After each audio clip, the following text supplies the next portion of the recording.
Assalamualaikum warahmatullahi wabarakatuh. Waalaikumsalam warahmatullahi wabarakatuh. Alhamdulillah saya ketemu Kang Didin lagi. Profesor Didin S. Damanhuri, Guru Besar Institut Pertanian Bogor. Dan saya memang sengaja datang ke Bogor untuk menemui Kang Didin. Untuk sekedar bincang-bincang. Di samping sahabat lama juga kan ada sambungan pengetahuan mungkin yang bisa saya dapat. Sahabat, kemarin itu kurang dari seminggu yang lalu kita aktivis mantan mahasiswa era 70-an bertemu dan melakukan sarasehan.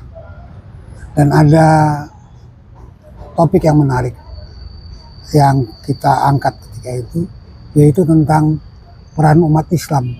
Kok semakin lama semakin hilang perannya. Padahal di dalam alur sejarah begitu nyata keberadaannya, dari mulai Serikat Dagang Islam 1904, bahkan itu sebelum Budi Utomo berdiri ya, sudah ada gerakan seperti itu. Sampai berdirinya Muhammadiyah 1912, sampai NU 1926, sampai kemudian mereka menjadi civil society Muslim. Bukan hanya civil society Muslim, tetapi juga bangsa, karena mereka Merebut kemerdekaan ya. merebut kemerdekaan, mendirikan lembaga-lembaga pendidikan.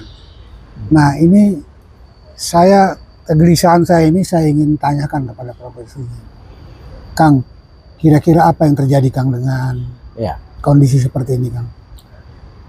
Sedikit penegasan ya, bahwa yang hilang peranan umat Islam itu yang saya sebut sampai agak ekstrim ya, yaitu seperti buih di lautan, itu di peranan politik sebenarnya. Oke. Banyak di dalam, di mana-mana partai, di mana-mana birokrasi, di pemerintahan umat Islam ya tetap hampir 90%. Tetapi peranan bagaimana memperjuangkan nilai Islam itu yang hilang gitu, di dalam kehidupan kenegaraan. Padahal waktu itu saya ingin meminjam ya dalam analisis ini tentang apa yang disebut Jürgen Habermas, yang disebut dengan public sphere, ruang publik ya. Jadi ruang publik ini kira-kira dibagi menjadi ruang sosial, ruang ekonomi bisnis, dan ruang politik pemerintahan dan semacamnya.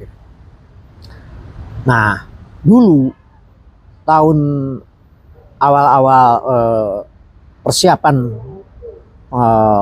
para pergerakan membangun organisasi-organisasi untuk merebut kemerdekaan, mulai dari Serikat Dagang Islam, Serikat Islam, Budi Utomo, lalu Muhammadiyah didirikan, belakangan NU didirikan, ada Sumpah Pemuda, di sana ada Young Islamitan Bond dan lain-lain. Dan itu mayoritas umat Islam. Iya, mayoritas umat Islam, sampai akhirnya mampu merebut kemerdekaan, di mana pada tanggal 18 Agustus 1945 itu, ketika menyusun dasar negara, ada tim 9, di mana tokoh-tokoh Islam itu di antara 9 itu kan ada sekitar 5 ya, tokoh nasionalisnya 3, dan ada tokoh Kristen 1, Maramis ya.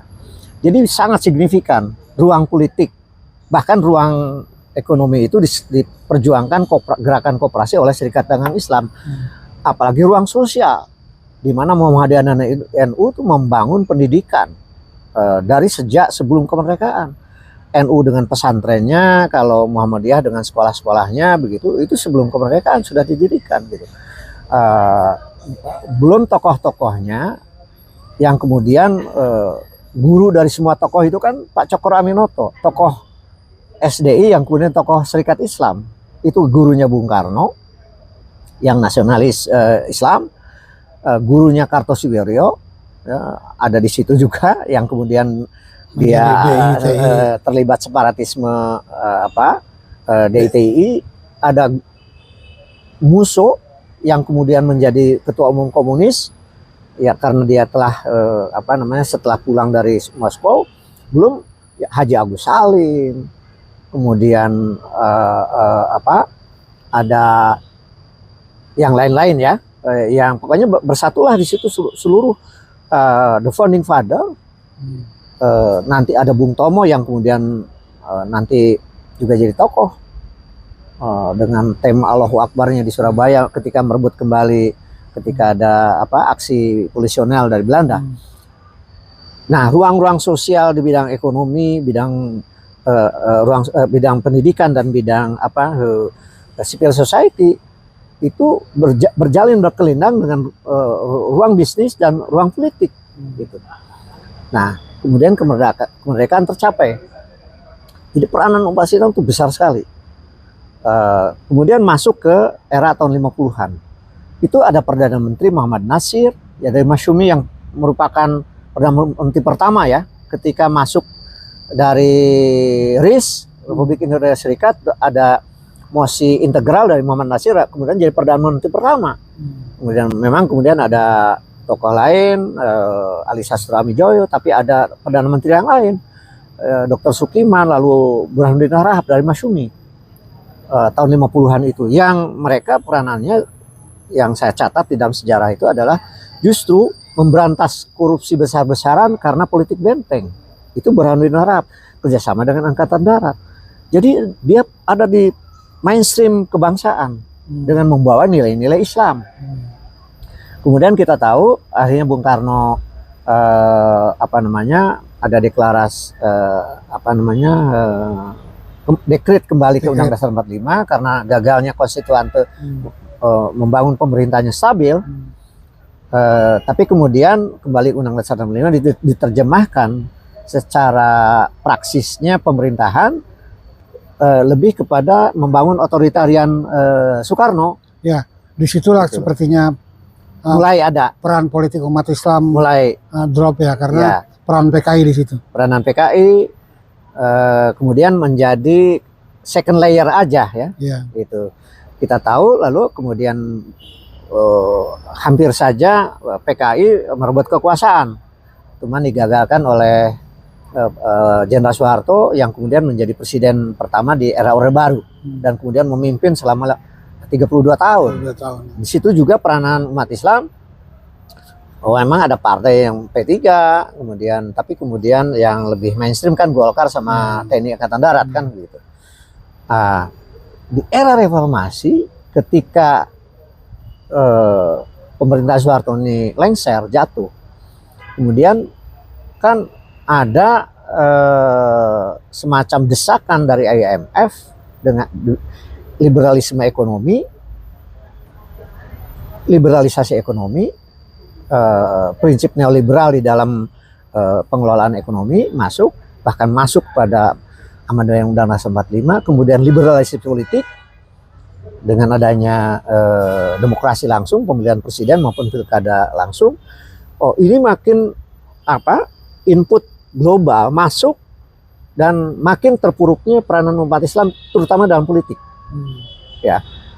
Zaman SBY masih bareng-bareng gitu, tapi zaman Jokowi kemudian ada framing yang menyudutkan umat Islam secara politik dan akhirnya semacam makin jadi tertuduh malahan.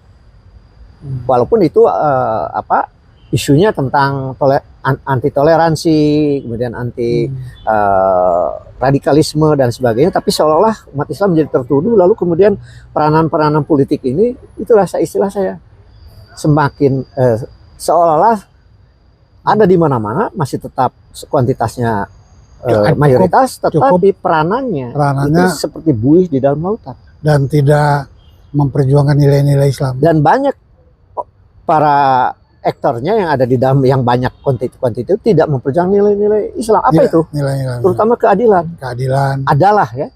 Itu maqasid syariah itu baik dalam berbagai bidang itu adalah keadilan. Belum pemihakan terhadap mustadafin, mereka-mereka yang termarginalisasi ekonomi, kemudian bagaimana memberantas korupsi, bagaimana menegakkan pemerintahan yang baik.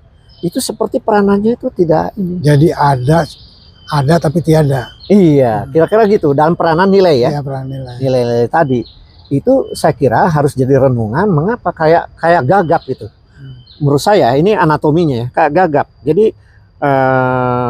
demokrasi liberal yang katakanlah diekspor oleh Amerika lewat IMF, lewat NGO dan lain sebagainya, lalu amandemen Undang-Undang 45, kemudian jadilah ekosistem politik dengan demokrasi, pemilihan presiden dan pileg, pilkada langsung. Lalu kemudian transaksional pula, money politik pula, umat Islam tuh makin tidak jadi subjek di dalam bagaimana bangsa ini membangun konstruksi kebangsaan berdasarkan Pancasila Undang-Undang 45. Bahkan pihak-pihak yang mendominasi politik itu meninggalkan Pancasila dan konstitusi, umat Islam gagap di situ. Walaupun di dalam diskusi-diskusi tertutup barangkali kegalauan itu memang terjadi, dan kemudian mendiskusikannya, tetapi kemudian di ruang publik tetap aja tidak ada satu suguhan yang signifikan sehingga transformasi nilai-nilai keislaman itu menyumbang kepada perbaikan nilai-nilai republik, nilai-nilai kebangsaan, nilai-nilai kenegaraan gitu loh. Itu yang sekarang terjadi. Nah, saya nanti akan masuk ke anatominya. Mengapa? Ya oke, Kang. Bagaimana anatomi? Ya, jadi anatominya begini. Jadi sejarah demokrasi di dunia ini memang kan diawali oleh Renaissance Eropa. Ya. Memang diawali ada revolusi ekonomi, revolusi industri dulu dari Inggris dan menimbulkan kemakmuran. Di tingkat makro, walaupun menurut Jean-Jacques Rousseau dan Marx itu kan terjadi proletarisasi. Jadi di bawah itu makin miskin sebenarnya Eropa pun. Tetapi kemudian lahirlah demokrasi di situ, konsep egalite, fraternité dan solidarité. Karena revolusi Prancis, revolusi politik itu berasal dimulai dari Prancis kan, dengan Montesquieu-nya itu. Dan ini kemudian artinya jadi kesamaan, persaudaraan, kebebasan dan kesamaan, ya kan. Kemudian fraternité, persaudaraan dan solidaritas sosial sebenarnya di situ. Dan kemudian inilah yang kemudian mewarnai format demokrasi liberal, di mana diawali sebenarnya sesungguhnya itu ada prinsip sekularisme yang sudah dijadikan pranata keseluruhan masyarakat Eropa. Jadi prinsipnya bahwa agama itu nggak boleh campur tangan di ruang publik kecuali di tingkat individu atau keluarga. Tapi prakteknya itu akhirnya setelah 4 abad ini kan kemudian agama tersisih sama sekali di dalam kehidupan di Eropa. Lalu ini diekspor ke Amerika. Di Amerika ada prinsip human right lagi di sana, Declaration of Independence-nya Amerika, dan ada prinsip human right makin dikembangkan lagi prinsip demokrasi liberal ini, dan makin sekuler. Pada umumnya memang demokrasi Barat ini membawa message di dalam background-nya sekularisasi gitu. Jadi egalitarisasi tapi sekularisasi, termasuk nanti hal yang sampah. Misalnya menerima LGBT di dalam prinsip human right gitu. Itu kan sebenarnya di sana juga debatable gitu, debatable. Tapi kemudian sekarang kan masuk ke undang-undang di Indonesia. Nah, tapi secara umum adalah Indonesia ini dengan prinsip demokrasi yang dalam praksisnya akhirnya adalah terjadi sekularisme, praktek sekularisme, dan ada hal yang sangat ekstrim, bahkan sekarang masuk prinsip LGBT dalam undang-undang anti kekerasan seksual. Indonesia jadi gamang. Kemudian sementara pemerintahan 10 tahun terakhir ini makin pragmatis, membangun infrastruktur, segala macam, kereta cepat, proyek-proyek besar, tapi kemudian kaitan terhadap kesejahteraan rakyatnya apa? Gitu loh. Bahkan terancam sekarang ini fiscal sustainability-nya juga tidak bisa tidak kokoh. Bisakah menopang anggaran untuk membiayai segala macam proyek-proyek besar itu? Nah, umat Islam ini sudah secara prinsip demokrasinya seperti memang tidak menerima sekularisme, dan memang Pancasila itu bukan sekularisme juga, walaupun bukan juga teokrasi. Tapi umat Islamnya apa? Dalam nilai-nilai keislamannya itu ditransformasikan dalam kehidupan politik. Nah, tapi pihak-pihak yang sebut saja nasionalisme, para kalangan nasionalis dan kalangan lain yang kelihatannya lebih cepat mereka adjustment terhadap praktek demokrasi liberal ini, sehingga pengisian di dalam legislasi, di dalam apa namanya public discourse, wacana publik itu mereka jauh lebih aktif. Umat Islam memang disuarakan oleh Muhammadiyah, oleh NU kadang-kadang, tetapi kemudian ada lagi dari mungkin dari Habib Rizik CS gitu. Tapi apakah ini bagaimana relevansinya terhadap membangun format demokrasi di Indonesia? Nah, jadi kuncinya sebenarnya bagaimana membangun format demokrasi yang kompatibel terhadap nilai-nilai masyarakat Indonesia. Mengapa? Karena dimulai dari Jepang, kemudian masuk ke Korea Selatan, bahkan kemudian Malaysia, Thailand, Turki, itu adalah demokrasi yang berkembang, tapi dia kompatibel dengan nilai-nilai tradisi dan agama, nilai lokal, yang tidak selalu harus sama persis dengan demokrasi di Barat gitu loh. Udah berhasil. Dan yang anehnya Indonesia mekanisme demokrasinya itu melebihi Barat ya. Iya. One man Benar. one vote. Di Amerika sendiri masih ada perwakilan tuh. Elektoral tidak ada. Betul. Dia hanya people voters. Iya. DPD-nya tidak berfungsi. Tapi kalau di Amerika kan ada Kongres dan Senat. Yang satunya adalah ada perwakilan. Yang tidak minoritas-minoritas atau perwakilan para guru besar misalnya, para intelektual, atau seperti MPR dulu lah. Walaupun itu dipilih. Iya. Nah, waktu zaman Soeharto kan itu MPR itu bukan hanya perwakilan partai-partai, tapi ada perwakilan golongan. Golongan. Sekarang kan Nggak ada di DPD, tapi praktis hanya kepanjangan partai kan. DPD ya tidak. Kan yang kepanjangan partai akhirnya. Dan fungsinya terhadap solusi bangsa yang kemarin soal 3 periode dari usulan Jokowi atau memperpanjang jabatan itu ya hampir nggak ada. Tapi sekarang memang mereka lagi mempelopori, ketuanya itu Lanyala ya, lagi mempelopori kembali ke Undang Dasar 45 yang asli katanya. Tapi kemudian how to concretize Dan sampai itu sejauh, kan belum jelas. Sampai sejauh mana kekuatannya untuk merubah itu ya. Betul. Jadi disitulah situasinya, sehingga itu di dalam ruang politik. Tapi kalau di dalam ruang sosial, umat Islam masih berkontribusi paling signifikan lah.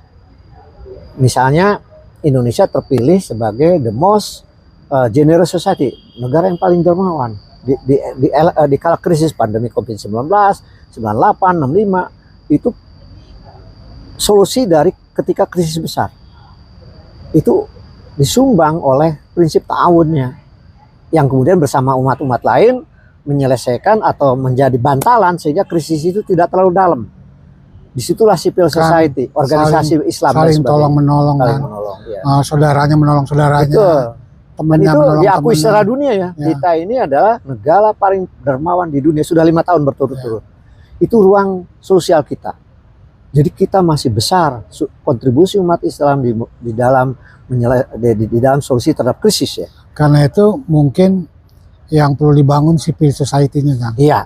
Artinya Jadi harus ada bangunan-bangunan. lalu apa itu civil society? Kan itu pertanyaan. Iya, iya. Nah, jadi ini memang sejarah yang tidak terjadi di Amerika. Iya. Civil society itu. Tidak apalagi di China. Tapi ini terbangun di dalam tradisi Eropa. Terutama di Eropa Utara, Eropa Barat ya. Iya. Nah, itu terbangun jadi pada saat mereka memperjuangkan ekonomi, politik ya.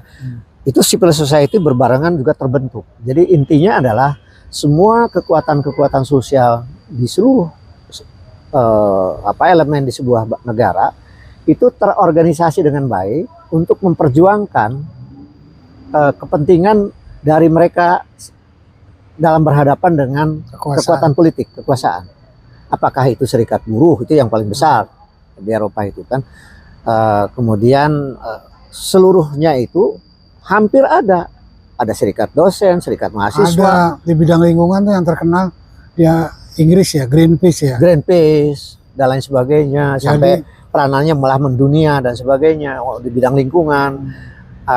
Kemudian kelompok-kelompok ini non profit untuk menolong ketika bencana itu ada serikat dokter ya, terkenal dua tuh, terbesar di Eropa itu. Lupa saya namanya, tapi ketika ada bencana di Eropa sendiri, di negara-negara di Eropa atau bahkan di luar, mereka cepat sekali membantu orang yang korban bencana misalnya. Jadi civil society adalah modal sosial ya, Ya. untuk membantu membangun negara. Betul. Bukan Nah. hanya pemerintah yang membangun negara, tapi juga Betul. masyarakat. Betul itu. Dan Bahkan ini civil society ini mengapa Eropa itu tidak krisis besar seperti di Amerika misalnya, ketika ada krisis 98 mereka itu atau beberapa krisis ya, sehingga terjadi apa ya, kalangan masyarakat yang terhempaskan ya. Tapi di sana karena sudah terorganisasi sedemikian rupa, nyambung dengan negara juga yang disebut negara kesejahteraan. Jadi negaranya memihak masyarakat secara baik, tegaknya good governance, lalu masyarakatnya mengorganisasi diri, sehingga ketemu tuh, sehingga apapun kejadian, krisis besar tahun 2010 misalnya terjadi, itu cepat selesai. Krisis-krisis yang terjadi di sana. ya, kita bayangkan saja Kang Didin, seandainya setelah kemerdekaan tidak ada Muhammadiyah yang membangun pendidikan, Ya, ya. mungkin bodoh berat Ya, bangsa ini, betul. termasuk NU ya. Ya. Jadi mereka adalah, Kalau NU di pesantren tapi jasa mereka. artinya modal-modal sosial ini yang kita butuhkan sekarang. Ya, jadi Muhammadiyah ini terkenal kan sampai sekarang itu dari mulai dulu ya, sebelum kemerdekaan, masa kemerdekaan sampai hari ini, pendidikan dan kesehatan. Ya. Sehingga puluhan ribu sekolah sampai perguruan tinggi. Sehingga asetnya itu katanya 500 triliunan itu. Sampai Pak Jokowi katanya kaget. Tapi rumah sakit, kemudian fakultas-fakultas kedokteran dan lain sebagainya, itu luar biasa. Jadi sekarang ini ketika negara membangun sekolah, itu mungkin 50% udah diselesaikan dulu oleh Muhammadiyah gitu loh. Ya, artinya kalau tidak ada Muhammadiyah ketika itu atau sekarang, Iya, mungkin kita kekurangan sumber daya. besar sekali kekurangannya. Nah, itu terutama kan perkotaan. Kalau di daerah dan ini apa namanya, mencerdaskan kehidupan bangsa kan dalam pembukaan Undang-Undang 45 itu, peranan edu itu di pedesaan terutama dengan pesantren. Jadi itu kesadaran yang kemudian menjadi civil society oleh Gus Dur ya. Pesantren kan sekarang menjadi mode bagi anak-anak terdidik untuk sekolah di situ. Ya. Karena sudah dimodifikasi, tidak seperti pesantren yang lama, tapi sekarang sudah modern. Ya, jadi sudah ada masuk keterampilan ya gitu kan, terutama oleh Pak Mukti Ali lah waktu itu Menteri Agamanya, masuk ke pesantren, kemudian pendidikan umum, jadi dikombinasikan. Tapi yang lebih mendasar itu apa yang disebut oleh Paulo Freire itu sebenarnya the schooling society, di mana ketika sekolah-sekolah ini justru makin mahal, makin apa ya, makin mekanistik ya,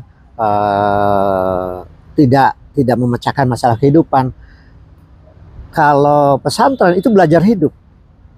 Itu kalau di Amerika Latin itu kan dipelopori oleh kalangan Katolik. Jadi ketika sekolah-sekolah menjadi terlalu mekanistik dan tidak memecahkan masalah kehidupan, justru peranan pesantren itulah yang kemudian mereka itu bukan hanya kecerdasan inteligensia, kecerdasan emosional, kecerdasan spiritual kan menyatu di dalam pendidikan keislamannya, lalu kecerdasan sosial. Itu mereka menjadi pelopor-pelopor pembaharu di pedesaan. Jadi pemimpin di dalam merawat bagaimana daerah-daerah dan pedesaan itu punya daya tahan, punya resiliensi, punya resistensi, punya persistensi, ketangguhan gitu ketika mengalami krisis. Nah, sehingga memang di era krisis 65, 98, 2008 sampai akhirnya pandemi, itu kan mereka itu shock absorber dari krisis. Sehingga krisisnya pandemi misalnya, kita itu kan resesinya hanya sekitar 2%, 3% gitu ya. Itu karena ada peranan pertanian, nelayan, dan lain sebagainya yang kemudian mereka itu banyaklah sekali lulusan pesantren di dalamnya gitu. Kang, bisa nggak dikatakan kalau begini Kang, ini kan redupnya politik umat Islam, redupnya peran umat Islam di dalam politik, di dalam ekonomi. Tepat nggak kalau misalnya kita sudah mulai harus membangkitkan civil society, Ya. membangun organisasi-organisasi yang mempunyai kepentingan langsung terhadap kepentingan umat Islam dan Iya, rakyat, iya. Umat Islam dan bangsa lah keseluruhan. bahasa umat Islam. Iya, iya. Gitu.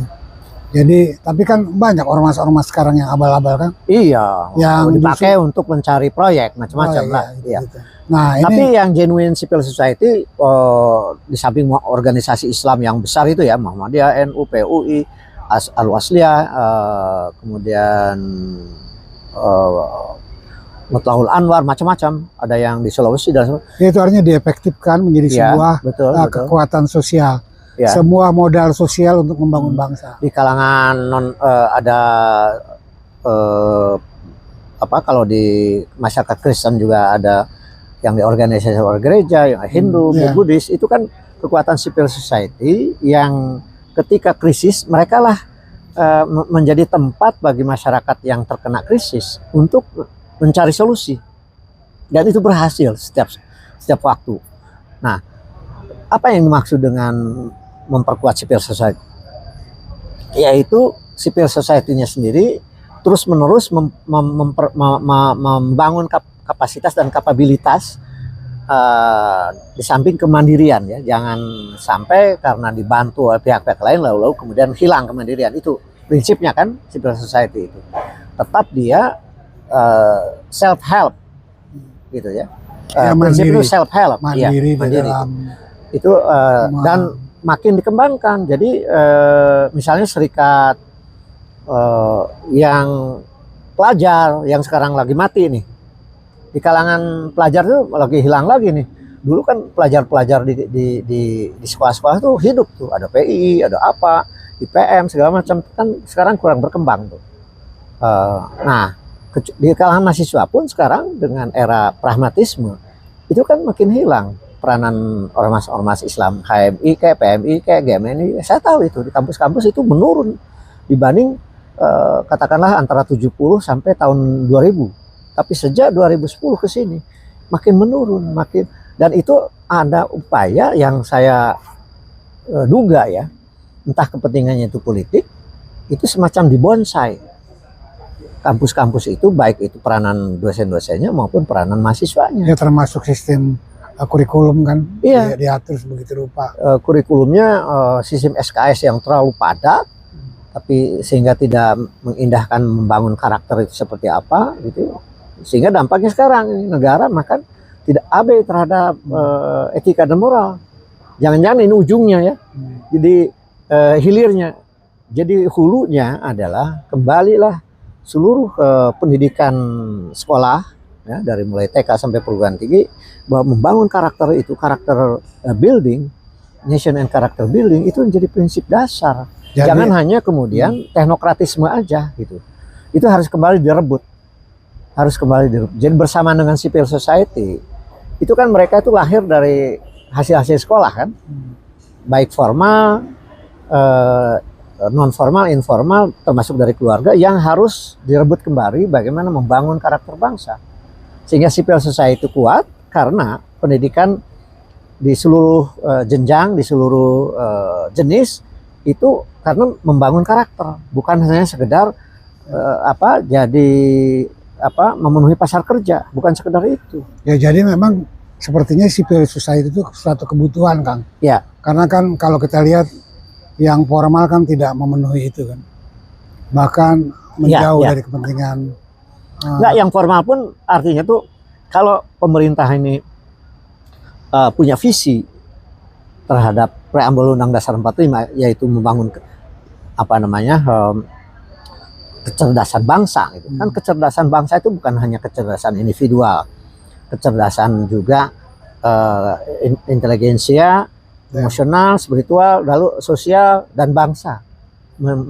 Jadi kan membangun kesejahteraan umum, mencerdaskan kehidupan bangsa. Mencerdaskan kehidupan bangsa itu ya keseluruhan, termasuk kecerdasan bernegara. Ya kan?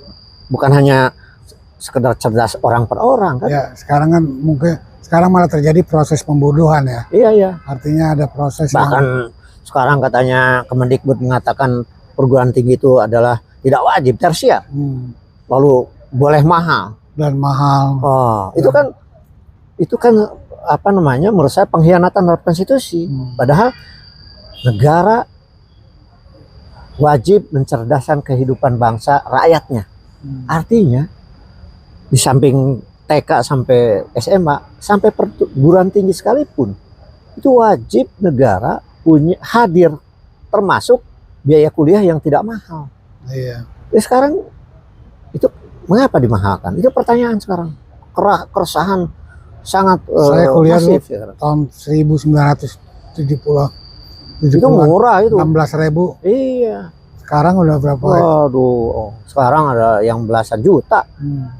Belasan juta, ada yang ratusan juta. Kedokteran itu 180 juta. Ya, Jadi yang jadi dokter hanya orang berduit. Padahal banyak dokter yang tadi punya jiwa pengabdian yang tinggi karena karakternya ada, lalu kemudian mungkin lahir dari masyarakat biasa yang kurang mampu, tetapi karena negara memberikan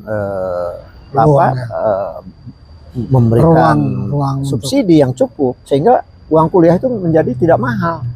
Saya kira ini perhatian yang sangat kritis ya terhadap kehidupan bangsanya kan, kalau tidak dikoreksi kebijakan Kemendikbud ini. Oke Kang, barangkali ada pesan yang terakhir Kang. Ya, jadi begini, kalau kita membicarakan umat Islam, nilai-nilai keislaman itu bukan partisan ya. Ini adalah tradisi bernegara yang sudah dibangun sejak awal menyiapkan perebutan kemerdekaan, masa perebutan kemerdekaan, mengisi kemerdekaan itu konstan. Jadi bersama-sama dalam perspektif Bhinneka Tunggal Ika itu kita bersatu seluruh kekuatan bangsa dengan masyarakat yang punya nilai-nilai keagamaan, dan Pancasila sebagai common platform itu mewadahinya. Pasal 28 negara ini berdasarkan ketuhanan Indonesia, jangan dibawa demokrasi ini ke arah sekularisme. Itu adalah mengkhianati dasar negara, mengkhianati konstitusi, dan mengkhianati perjalanan bangsa yang sudah dirintis sejak 1905, 28, 45, era kemerdekaan. Sekarang mau ada pihak-pihak tertentu yang ingin memutus sejarah ini dan membelokkan ke arah yang menurut saya menyimpang dari Pancasila dan Undang-Undang 45. Ini saya kira harus ini serius, semua ya serius sekali, seluruh elit negara dan komponen bangsa harus meluruskan kembali menurut saya. Oke, saya kira menarik sekali Kang pembicaraan kita. Baik. Sore ini, mudah-mudahan ini akan menjadi inspirasi bagi sahabat-sahabat kita di luar sana. Oke, saya kira kita cukupkan pembicaraan bincang-bincang kita dengan Profesor Didin. Sampai ketemu di tema yang lainnya lagi. Assalamualaikum warahmatullahi wabarakatuh. Waalaikumsalam warahmatullahi wabarakatuh. Ya, kita.